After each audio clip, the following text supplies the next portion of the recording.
we're towards the end of the season, and I've said this all along in the videos that we produced, is that this was our investment year. We're a brand new team. We started with a known quantity, Cameron Lawrence. He's done a wonderful job for us. He's a great driver. And, you know, we've had pretty steep learning curve along the way with the TA2 cars. Luckily for us, you know, the TA cars, Gary Seelix is a master of TA cars and builds a very reliable and very, very fast race car. We've got 2 wins this season, and, you know, I'm third in points. You know, it's been a really fun year, but what's really cool is that everybody's noticed.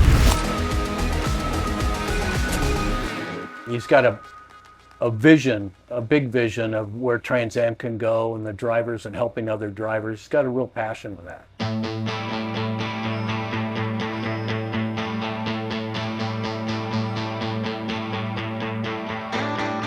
Well, we added Dylan Archer to our team this race here at Virginia International Raceway, and it's a great addition because originally we were going to have Dylan join us for the 2023 season, but an opening came up for the last 2 races, and so we brought him in early.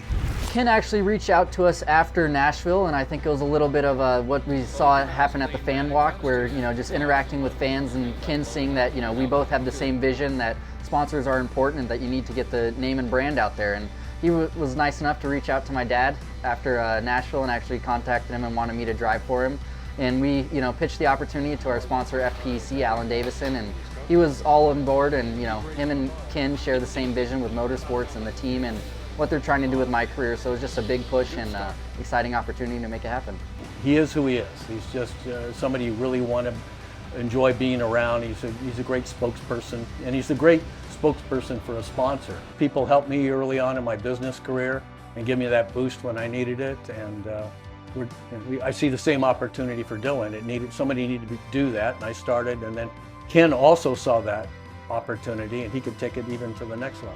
He's got a great sponsor in FPEC, Food Processing Equipment Company. They've been around for a long time. If you had any kind of chicken product, a chicken McNugget, Food Processing Equipment Company was the machinery that made it all happen. Alan Davison is a true believer in Dylan's ability. So, and you know what? So am I. He's got lots of potential. So it's great that we got put together. It's all coming together. And I'm just thankful that we're able to run him here towards the end of the season. And it really kind of sets the stage for 2023. He's got the skill. And once I saw that, I wanted to do something to help promote him. So he raced with me in SVRA in the first race we were in. We won. And it was a great moment because his dad was co-driving with Jerry Robinson in a Viper. We were in the same enduro race in a different division. And we all 4 ended up on the podium together at the same time, of father and son in the same race, getting gold medals. And that was a pretty magic moment.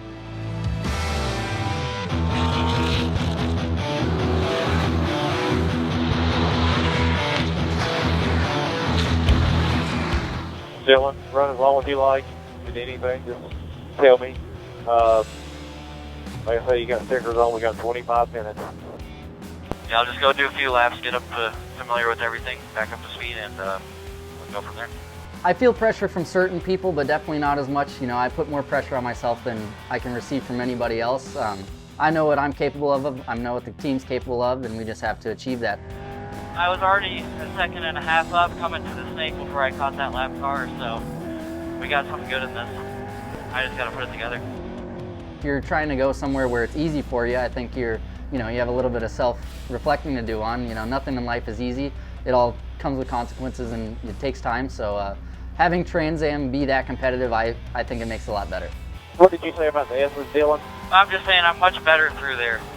Just working on the main areas, I'm losing time.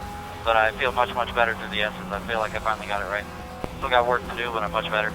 Talking with Ken, talking with Derek, the crew chief, we all had reasonable goals. Obviously, you know, we want to be at the front, and we were able to achieve that. But going into the first weekend, it's just, you know, you want to get familiar with everybody. You know that everybody has their little ways of doing things, and you just want to get familiar with that. So my main goal is just getting familiar with those guys, learning how they run their program, and making sure that I don't, cause any problems doing it. I guess the only thing that I can think of, that section of like 3, 4, 5 getting into the snake, it's not really liking any bit of curve through that section. Whether it's a lot or little, seems to upset the car quite a bit. It feels like whenever I get up on the curb, it gets it and then it lands and then just kind of does like a weird bobble whenever it lands. Yeah, it's a lot of feedback and making sure that you get out and get familiar with the track, especially someone like me that's all these tracks we're going to for the first time. That track time is over the top important to me. So. Well, I didn't get a single good lap. I got a 50 in it easy.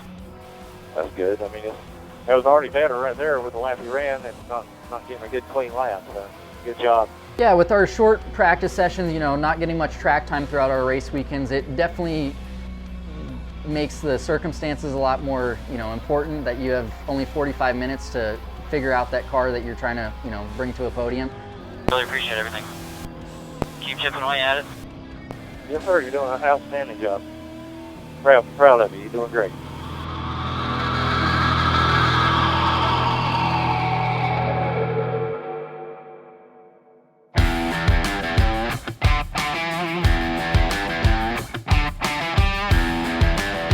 It comes to me in our first session in the TA car. Felt something weird when we went through the S's this last time, and then there on the exit of turn 5, so like something snapped and I had nothing.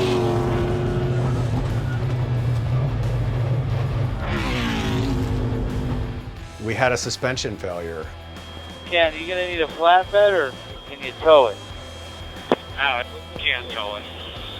And the suspension was a replacement piece that we had to custom make because we broke that piece at Watkins Glen at the collision we had in the rain. I'm glad it happened at a spot that was safe because, normally I'd be going 150, 155 miles an hour at that spot where it failed. So I was able to feel it. I sensed that something wasn't right, and I just kind of got out of the throttle and eased it in there. It's a good thing it happened in the first session. The first session of the weekend, you don't want to fall behind any time. But if something bad's going to happen, let it happen in the first session. You can play catch up.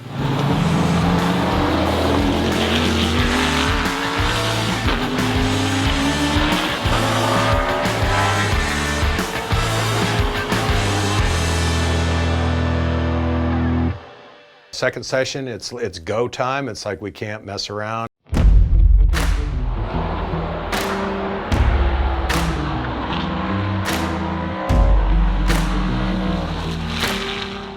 think we were 4th quick in that session, which is really good.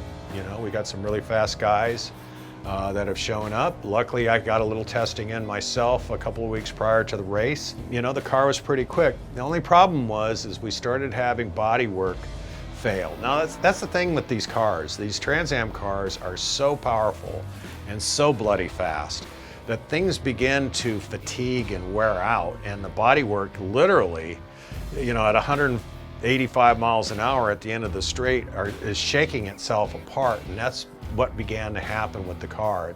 It started getting worse and worse, and I got a high-speed flutter is what I call it, is when the splitter starts vibrating and starts vibrating the whole car apart. And so that was beginning to happen. So that ended our second session a little early. We fell a little bit further behind. Even though we were still 4th quick, we want to be 3rd quick.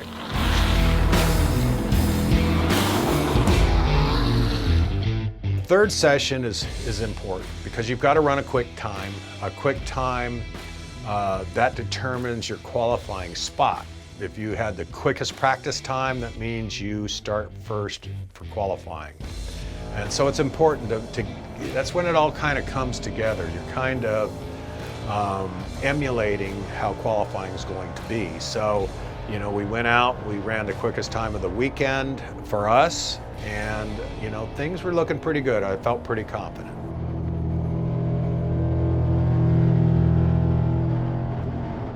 All right, Dylan. Take a deep breath, relax, go out there and have some fun, get a lap in, take as much as you need. Yes, sir. Sounds good. Thank you, guys. I think for qualifying to get in the top 10, you could be in the, near the top 15, but I think the top 10 isn't really anyone's goal. I think we're looking for like top 5 or podiums. Okay, eyes forward, hit your marks, let's go. My goal this year, I've been struggling in qualifying quite a bit. I just haven't got the grips with the brand new tires yet. Should I try one more? Yeah, keep going, keep digging, let's go. There's 4 tents just on the exit of Oak Tree, so I'll go get it. Yeah, you got wide open track now. One more lap, here we go. Hit your mark. We'll get there, and I think we'll be here in the top 10 for qualifying throughout the rest of the year. Yeah, I'm sorry, guys.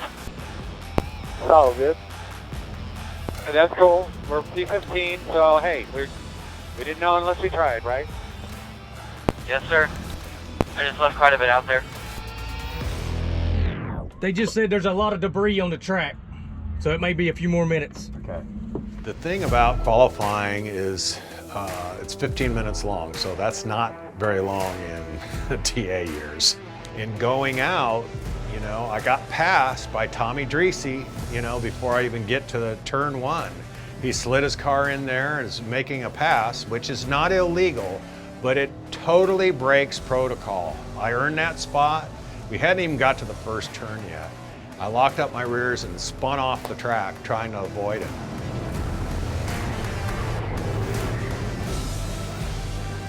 And you know what? It just sucks because that's not how it's supposed to go. That's not the right thing to do. Now you're spun off the track, you rejoin, and you're stuck behind slower traffic and you're having to pick your way. Time is running out. You're trying to make the best time that you can. And on top of it all, it's 6 o'clock in the evening and the sun is really low in the sky and it's setting and it's getting really dark out there. And on top of that, you come around these corners and the sun hits you right square in the eyes and you cannot see anything.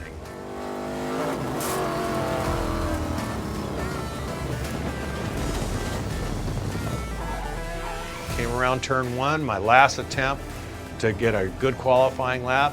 Sun hits me in the eyes. I think I got the car steered where it's supposed to be going. Next thing I know, I'm driving in the grass and I'm off the track and the whole thing.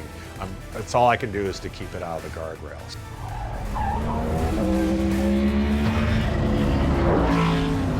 This is by far the worst qualifying that I've ever had, ever in my career. And it goes back, to the 70s. Very, very, frustrating qualifying effort. We're giving 3 minutes right now, 3 minutes. We just wanted to see some solid running.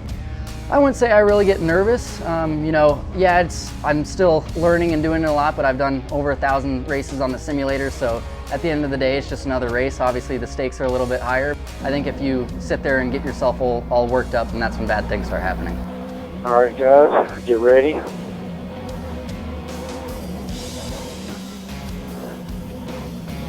Get ready.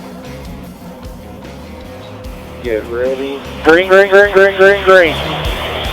So the start at VIR, it was a different approach because I was a little bit further back than I'd like to be. So obviously you're trying to focus on saving yourself to be there at the end, but you're also trying to focus on making those positions that you want to grab. So at the start around the outside, I tried to go around the outside and quickly found out that wasn't going to work for me. So I lost a few positions there, but was able to get quite a few of them back. And what I did find out, and what I really, really like, is that Dylan Archer is a good racer. Yeah, you're just mainly, you're playing offense and defense at the same time. So it's a lot of give and take and making sure that you make the right decisions. I like helping younger guys move up through the ranks. I was that guy once, way back when, no money, had potential. And in this business, you need a break. And so that kind of leads me to want to help people if I can. I would love to run every young gun that I could. We're always looking for a young gunslinger who's quick in the car, but Dylan was my guy. You know what? He did his homework and he showed up and he was quick right out of the beginning, stayed out of trouble. And that's really what I like about him so far. He stays out of trouble. He can kind of sniff out a problem. There's a lot of guys out there running on the ragged edge.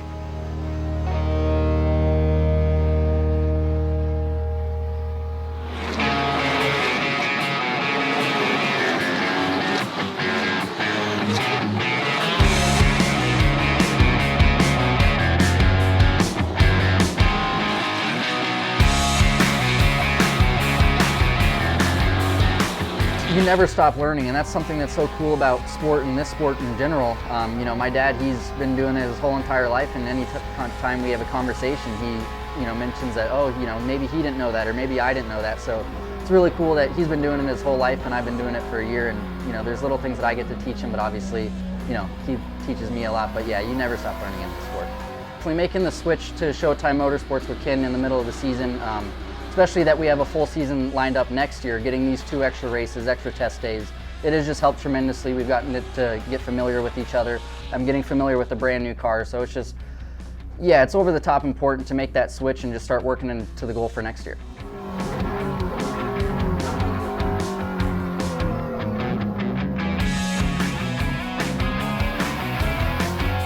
He qualified 15th. You can bet he's going to be right around the top 10 somewhere. And you know, the race turned out perfectly for us. You know, he started back there, took his time. It's a 100-mile race. It's an hour and 15 minutes long. So, you know, I like the patience that he showed. And when an opportunity to pass presented itself, bam, he made it stick right there. So, you know, he worked his way up to 9th. The penalty happened at the end of the race, moved him up to 8th overall. Second top 10 of the season for him. Very impressed. Yeah, having Alan be the first guy there, taking down the door net, you know, giving me fist bumps, pumping me, you know, on the helmet, telling me how happy he is. Doing a good start. You got a car that'll support you. Those type of things mean the world to me. Having someone that gives you that type of support is borderline impossible to find nowadays. And having him, and like I mentioned, as a friend, a mentor, a sponsor, he's everything, and he's always there for me. So just having that and that support just truly means the world.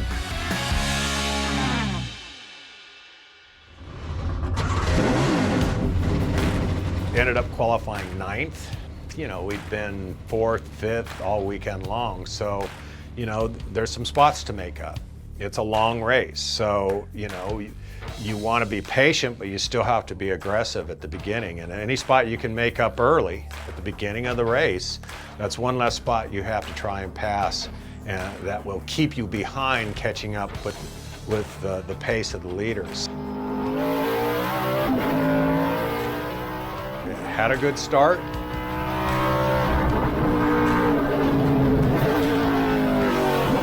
Paul Fix and I rubbed fenders a little bit into turn 1, came around turn 2, turn 3. He had rubbed fenders with Jeff Hinkle, moved Jeff out of the way a little bit, created an opening for me, and I went for the opening. Next thing I know, Jeff is slamming down into me, you know, hit the car really hard, broke the tie rod, you know, had no steering, and then he hit me a second time, and it just took us out of the running. What happened with Ken? Did you see that? Yeah, it's an orange car. It looked like just tape out him in the side, and then he bounced off and bounced back off of it and went back into the grass. Very extensive damage happened to the car.